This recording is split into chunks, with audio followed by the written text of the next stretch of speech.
Little wooden airplane built by Dad might be the best toy I ever had. It could stay up in the air all day, long as I had time to play.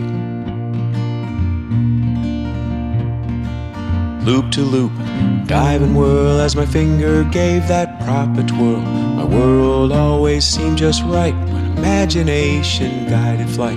But now, old and gray, cares of life get in the way.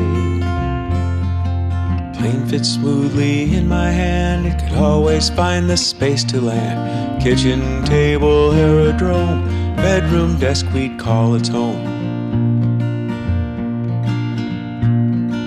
I'd hate to put it down at night, afraid that I might miss a flight. But once that pillow touched my head, it'd fly right through my dreams instead.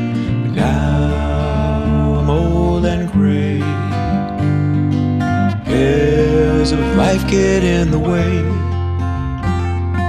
As soon as I'd awake next day, the prop would spin beyond our way. The plane and I flew many miles, brought a lot of happy smiles. Even though I've now grown old, when no one looks I grab a hold, give that plane another flight, making sure it lands just right. Though I'm old and gray, imagination's here to stay. Still on the table by my bed, I see it when I turn my head. Upon my pillow late at night, dreams of yet another flight. The best toy that I ever had, a wooden plane built by